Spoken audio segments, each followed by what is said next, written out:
Marcus Williams stood at his kitchen sink, washing the same plate for the third time as he stared out the small window of his cramped apartment. The water had turned cold minutes ago, but he barely noticed. His mind was elsewhere, calculating and recalculating the numbers that never seemed to add up right. $300 for rent, $200 for utilities, $150 for groceries if he was careful. His janitor's salary from Lincoln Elementary barely covered half of what he needed each month. The eviction notice lay crumpled on his kitchen counter. Smoothed out and read so many times the edges were soft as fabric. 30 days. That's all he had left before he'd be out on the street.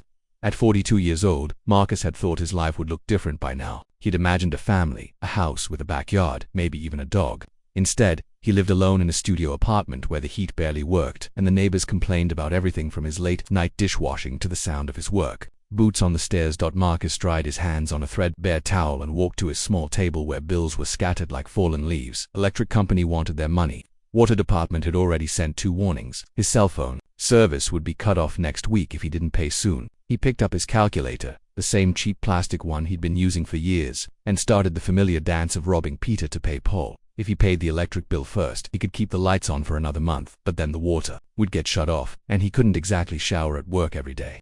If he paid rent, he'd be sitting in the dark eating cold food.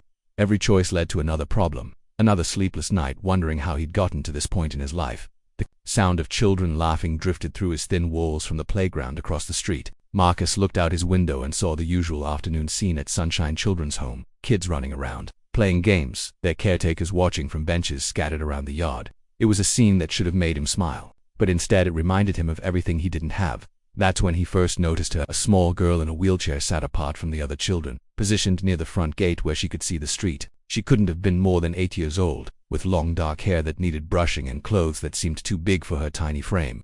While other kids played tag and climbed on jungle gyms, she sat perfectly still, her hands folded in her lap, watching cars pass by with an intensity that made Marcus's chest tighten. Day after day, Marcus found himself looking for her during his lunch breaks. She was always there in the same spot, always alone, always watching. He began timing his walks to the corner store so he could see her better. The girl never played with other children. She never called out to the caretakers. She just sat and observed the world beyond the fence with those enormous dark eyes that seemed too old for her face. Marcus started bringing his lunch outside, sitting on the front steps of his building so he could watch her more clearly. He told himself he was just getting fresh air, but the truth was more complicated.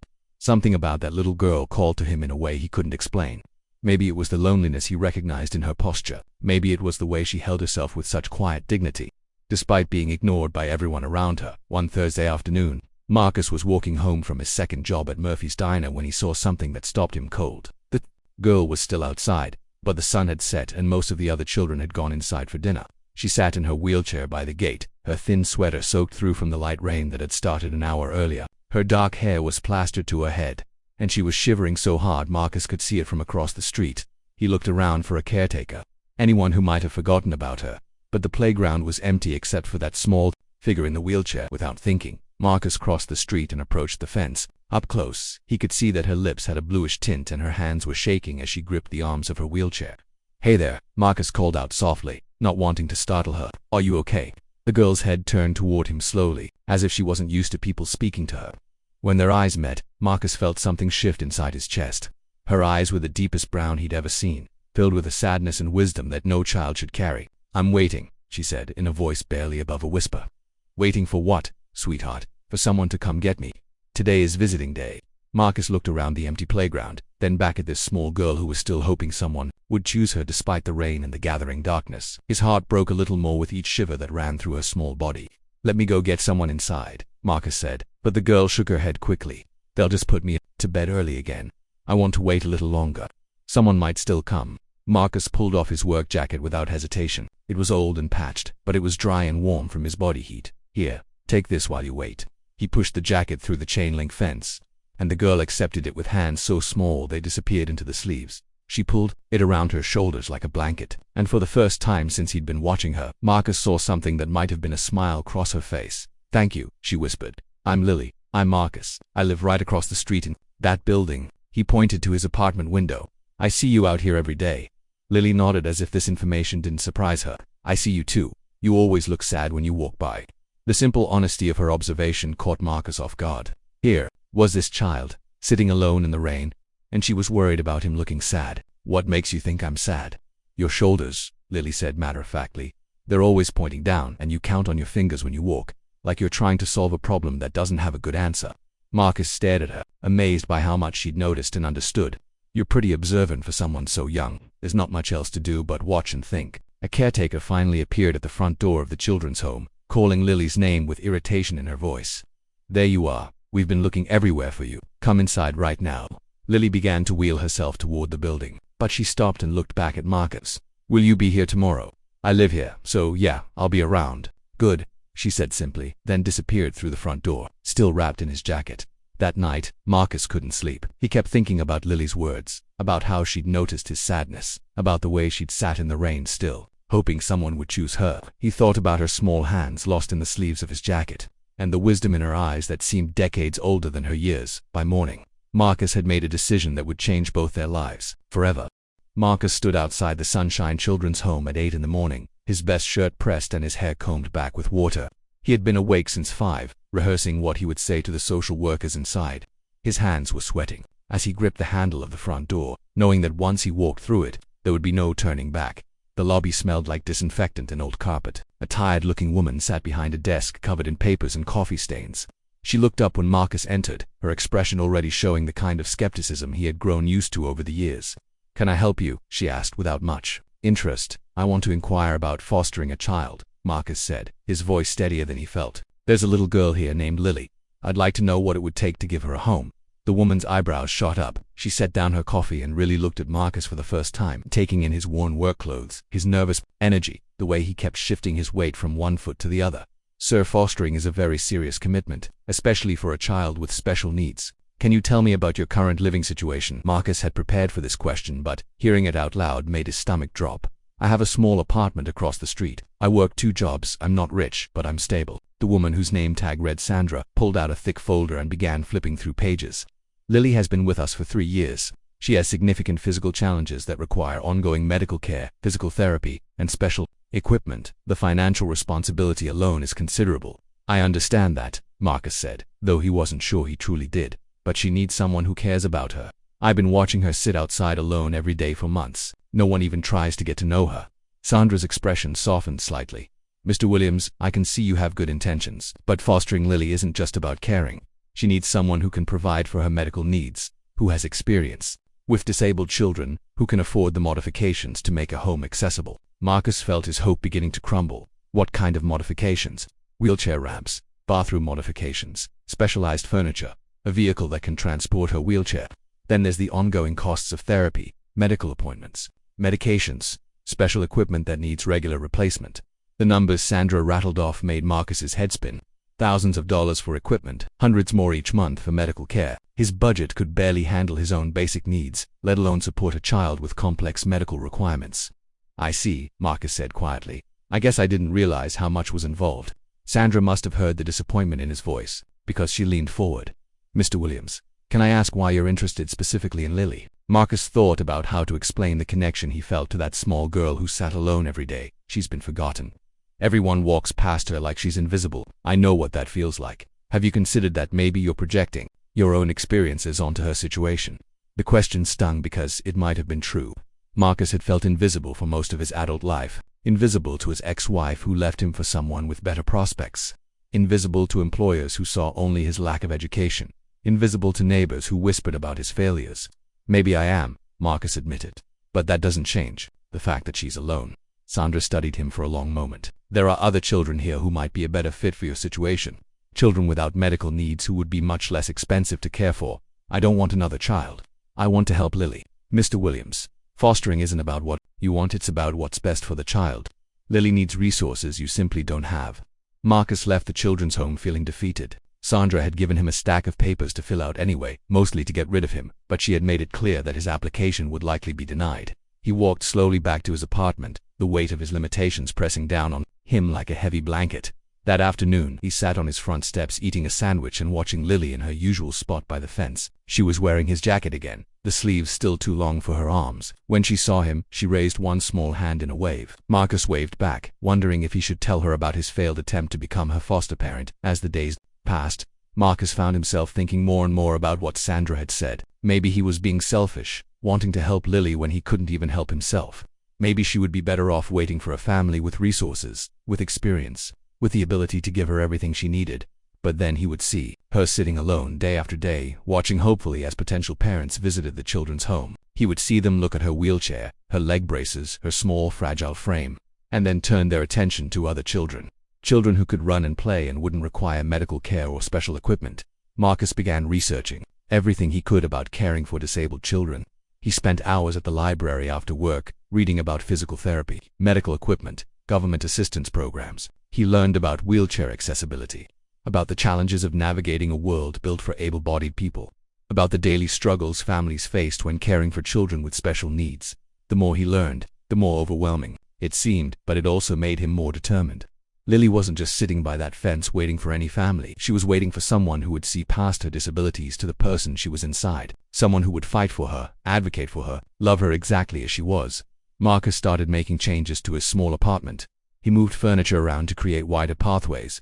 He researched wheelchair ramps and bathroom modifications, pricing out what it would cost to make his home accessible. The numbers were staggering, but he began to see ways it might be possible. He applied for a third job, stocking shelves at a grocery store during the overnight shift. The work was exhausting, but every extra dollar brought him closer to being there, able to provide for Lily. He sold his old television, his few pieces of furniture, anything that wasn't absolutely necessary. 3 weeks after his first visit to the children's home, Marcus returned with his completed application and a detailed plan for how he would care for Lily. Sandra looked surprised to see him again.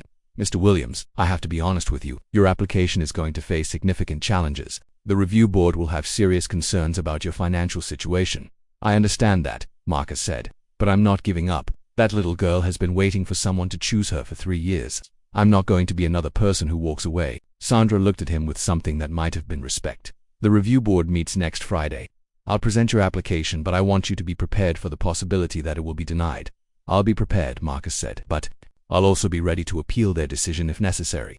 As Marcus walked home that evening, he felt something he hadn't experienced in years. Hope. It was fragile and uncertain, but it was real.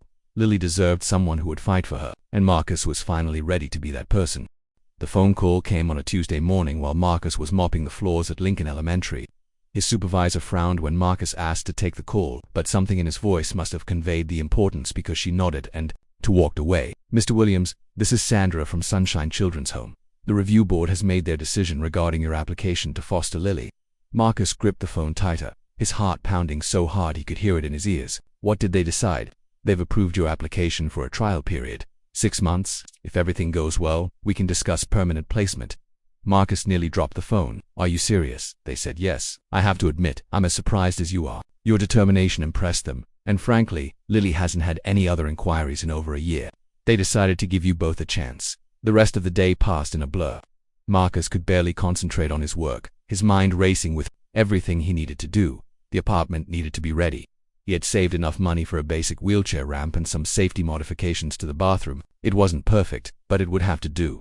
That evening, Marcus worked until midnight installing grab bars in the bathroom and rearranging furniture to create clear pathways for a wheelchair.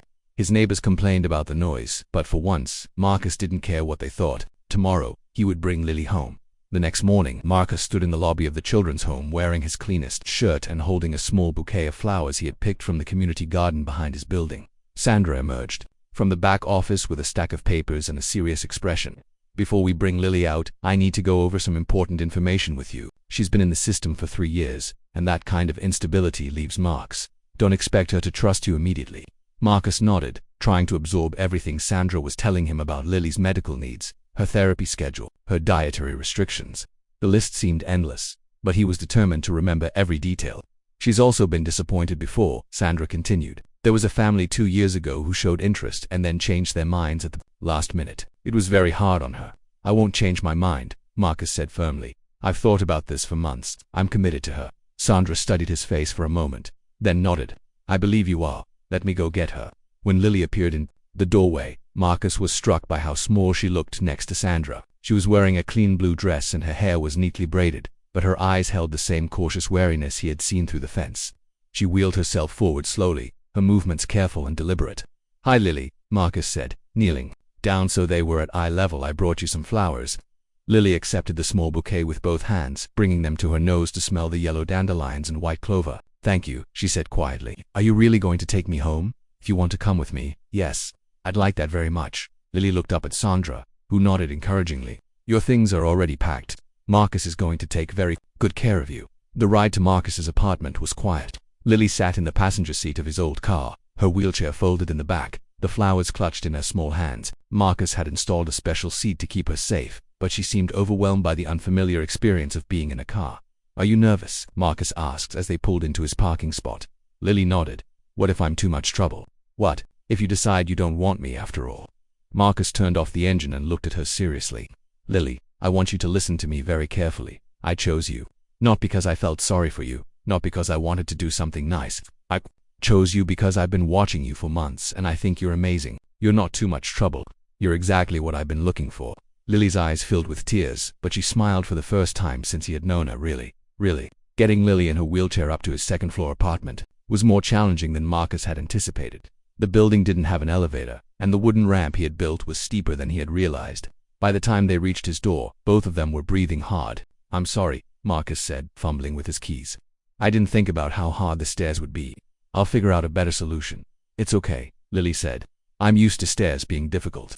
Marcus's apartment looked different with Lily. In it, smaller somehow, but also more alive. She wheeled herself around slowly, taking in the space that would be her home. He had cleared out his bedroom for her, moving his bed to the living room so she would have privacy and space for her medical equipment. This is your room, Marcus said, opening the door to show her the small space he had prepared. I know it's not much, but I thought you might like the window. You can see the playground from here.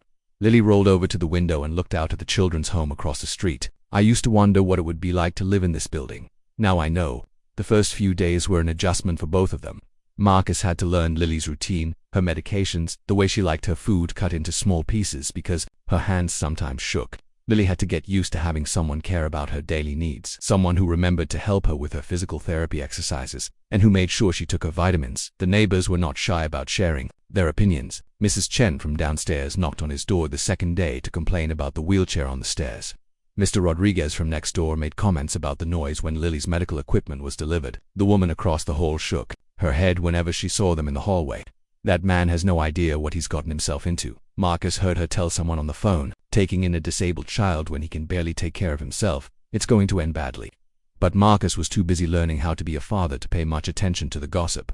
He was learning that Lily was incredibly independent, despite her physical limitations. She had been taking care of herself for years at the children's home, and she approached every challenge with quiet determination. What surprised Marcus most was how smart Lily was.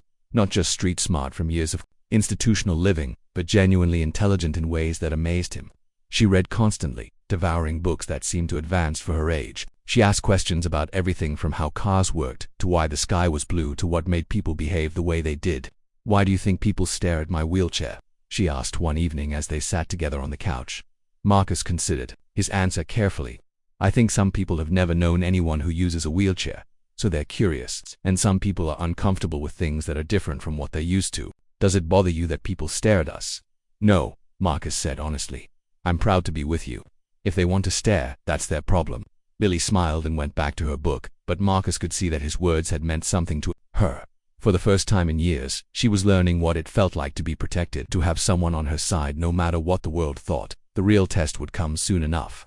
3 weeks into their new life together, Marcus sat at his small kitchen table surrounded by bills and calculator tape, his head in his hands. The monthly expenses were even higher than he had anticipated. Lily's medications alone cost more than his grocery budget, and her physical therapy sessions were draining his savings faster than he could replenish them with his 3 jobs. The electric company had sent another warning notice. The water bill was overdue, his rent was due in 5 days, and he was still $200 short. Marcus had been juggling numbers for hours, trying to find a way to make everything work, but the math was unforgiving. Lily wheeled herself into the kitchen quietly, the way she always moved through the apartment. She had learned to be invisible during her years at the children's home, and old habits were hard to break. Marcus looked up to find her studying the scattered papers on the table with intense concentration. Are we in trouble? She asked in her soft voice. Marcus started to give her a reassuring answer, the kind adults usually gave children to protect them from worry. But something in Lily's eyes stopped him. She had lived through enough uncertainty to recognize it when she saw it. We're having some money problems, Marcus admitted, but I'll figure it out. I always do. Lily wheeled closer to the table, her small hands reaching for the calculator. Can I see? Lee, you don't need to worry about this stuff. This is adult business. Please, she said simply. I want to help. Marcus hesitated, then pushed some of the bills toward her. Lily picked up the electric bill first, studying the numbers with the same focus she brought to her books. Then she looked at the water bill, the rent notice, his paycheck stubs from all 3 jobs. "You're calculating the interest wrong on this credit card," she said after a few minutes of silence. Marcus looked up from his own calculations. "What do you mean?" Lily pointed to a credit card statement with her small finger. "You wrote down that you owe $500, but you're only calculating simple interest. They charge compound interest daily, so you actually owe $537 right now." Marcus stared at the paper, then at Lily, then back at the paper. He grabbed his calculator and worked through the numbers the way she had prescribed. She was right. He had been underestimating what he owed by almost $40. "How did you know that?" Marcus asked, his voice filled with amazement. Lily shrugged as if it was nothing special. "The numbers just make sense when you look at them, right? Also, if you pay the electricity bill on the 23rd instead of today, and pay the water bill first, you'll save money on late fees because the electric company gives you a 5-day grace period, but the water company charges penalties immediately." Marcus worked through her suggestion with growing excitement. She was right again. By changing the order of his payments and taking advantage of grace periods he hadn't even noticed, he could save almost $50. "Lily, this is incredible. Where did you learn to do this?" "I just see patterns in numbers," she said quietly, "like how some numbers fit together better than others. At the children's home, I used to help Mrs. Patterson with her budget sometimes when she thought no one was looking." Over the next hour, Lily helped Marcus reorganize his entire financial situation. She showed him how to minimize late fees, how to take advantage of payment schedules he had never considered, how to prioritize bills in a way that saved money overall. By the time they were finished, Marcus had found an extra $83 in his monthly budget. "I can't believe this," Marcus said, staring at the neat columns of numbers Lily had written out for him. "You just solved problems I've been struggling with for months." "It's not hard once you see the patterns," Lily said. "Numbers don't lie like people sometimes do. They just are what they are." That night, Marcus lay on his couch bed thinking about what had happened. Lily wasn't just smart in the way he had thought. She was extraordinary. The way she had looked at those bills and immediately seen solutions that had escaped him completely was unlike anything he had ever witnessed. The next day, Marcus brought some of his old textbooks from community college home from work. He had been studying engineering before his father got sick and he had to drop out to work full-time. The books had been gathering dust in his locker for years. "Would you like to look at these?" he asked Lily. "They're pretty advanced, but you seem to like math." Lily's eyes lit up as she opened the first book. It was an introduction to calculus, filled with concepts that had taken Marcus weeks to understand. Lily flipped through the pages slowly, her finger tracing equations and formulas. "This is about rates of change," she said after studying a particularly complex section, like how fast something is moving at any given moment. Marcus nearly dropped his coffee cup. "Lily, that's exactly right. It took me 3 weeks to understand that concept when I was taking the class. But it's just common sense," Lily said, looking puzzled by his amazement. "If you're driving a car and you want to know how fast you're going right now, not how fast you went yesterday or how fast you might go tomorrow, you need to measure the change in distance over a very tiny period of time." Marcus spent the evening testing Lily with problems from his old textbooks. Engineering mechanics, statistics, advanced algebra. She absorbed everything with an ease that left him speechless. Not only did she understand the concepts, she could explain them in ways that made sense to him. Word of Lily's abilities began to spread without Marcus realizing it. Mrs. Patterson from the children's home mentioned to a friend that the little girl she used to help with budgets was living with that janitor across the street. The friend told her sister, who taught math at the middle school, who mentioned it to the principal. Dr. Sarah Chen was a mathematics professor at the local university who specialized in gifted education. When she heard about an 8-year-old who was reportedly solving calculus problems, she was skeptical but curious enough to investigate. "Mr. Williams," came the voice on the phone one evening. "My name is Dr. Chen from the university. I've heard some interesting things about your foster daughter's mathematical abilities. Would it be possible for me to meet with her?" Marcus looked across the room at Lily, who was working through problems from a physics textbook, her small face scrunched in concentration. "What kind of meeting?" "Nothing formal or stressful. I just want to have a conversation with her about mathematics. If what I've heard is true, she might benefit from some advanced educational opportunities." The idea made Marcus nervous. Lily was just beginning to feel safe and settled. The last thing he wanted was for strangers to disrupt the stability they were building together. But he also knew that if Lily truly was as gifted as she seemed, she deserved every opportunity to develop her abilities. "Let me talk to her about it," Marcus said. When he explained about Dr. Chen's call, Lily listened quietly. "Do you think she wants to take me away?" she asked, the old fear creeping into her voice. "No, sweetheart. She just wants to meet you because she's heard you're really good at math. But if you don't want to meet her, you don't have to." Lily thought about it for a long moment. "Would you stay with me during the meeting?" "Of course. I'll be right there the whole time." "Okay then. I'd like to meet her." Marcus scheduled the meeting for the following Saturday, not knowing that this conversation would change everything for both of them. Dr. Sarah Chen arrived at Marcus's apartment on Saturday morning carrying a briefcase and wearing a kind smile that immediately put Lily at ease. She was a small woman with graying hair and gentle eyes that sparkled with intelligence. Marcus had cleaned the apartment 3 times that morning, nervous about making a good impression. "You must be Lily," Dr. Chen said, kneeling down to Lily's eye level. "I'm Sarah. I teach mathematics at the university and I've heard you're quite good with numbers." Lily glanced at Marcus, who nodded encouragingly. "I like numbers," she said quietly. "They make sense. That's exactly how I feel about them." Dr. Chen replied, "Would you mind if I asked you a few questions? Not like a test, just a conversation between 2 people who enjoy mathematics." What followed was unlike anything Marcus had ever witnessed. Dr. Chen started with simple problems, the kind that might challenge a high school student. Lily solved them quickly and accurately. Then Dr. Chen moved to more complex questions, concepts that Marcus remembered struggling with in college. Lily not only solved them but explained her reasoning in ways that made the solutions seem obvious. "Lily," Dr. Chen said after watching her work through a calculus problem, "how do you approach these mathematical concepts? Do you memorize formulas?" "Don't really memorize anything," Lily replied, her small hands moving as she explained. "I just see how the numbers want to behave. Like this problem about finding the area under a curve. The curve is just made up of tiny little rectangles, so you add up all the rectangles to get the total area. The smaller you make the rectangles, the more accurate your answer becomes." Dr. Chen's eyes widened. Lily had just explained the fundamental concept of integral calculus in language so simple that Marcus finally understood it himself. "That's remarkable," Dr. Chen said softly. "Lily, have you ever heard of someone named Gauss? He was a famous mathematician." Lily shook her head. "When he was about your age, his teacher gave the class a problem to add up all the numbers from 1 to 100. The teacher expected it to take a long time, but Gauss found the answer in just a few minutes. Would you like to try the same problem?" Lily looked at the problem for less than 30 seconds. 5,050. "How did you get that so quickly?" "Well, if you pair up the numbers from opposite ends, you get 1 plus 100 equals 101. Then 2 plus 99 equals 101. 3 plus 98 equals 101. You can make 50 pairs that all equal 101. So 50 times 101 equals 5,050. Dr. Chen sat back in her chair, clearly amazed. "Lily, you just discovered the same method that Gauss used over 200 years ago. You're thinking like a mathematician." The meeting continued for 2 hours. Dr. Chen presented Lily with increasingly complex problems, each one designed to test different aspects of mathematical thinking. Lily approached each challenge with the same calm confidence, seeing patterns and connections that took trained mathematicians years to recognize. "Mr. Williams," Dr. Chen said as she prepared to leave, "I need to speak with you privately for a moment." Marcus walked Dr. Chen to the hallway outside his apartment, his heart pounding with worry. "Is everything okay? Did Lily do something wrong?" "Quite the opposite," Dr. Chen said, her voice filled with excitement.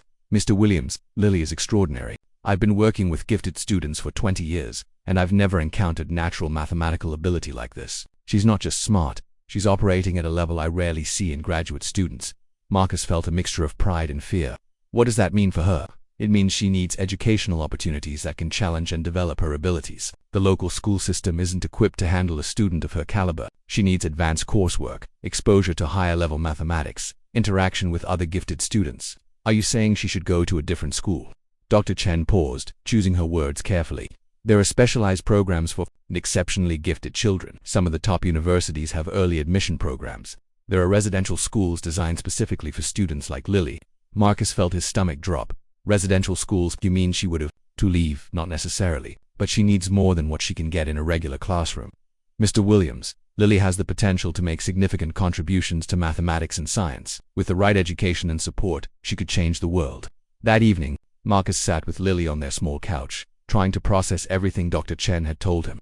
The apartment felt different now, as if it had suddenly become too small to contain Lily's potential. "Dr. Chen thinks you're very special," Marcus said carefully. "She believes you could do amazing things with mathematics." Lily looked up from the book she was reading. "Does that mean you don't want me anymore?"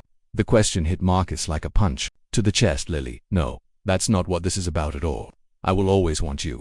You're my daughter now, and nothing will change that." "Then why do you look sad?" Marcus struggled to find the right words. "I'm not sad about you. I'm worried that I might not be able to give you everything you need.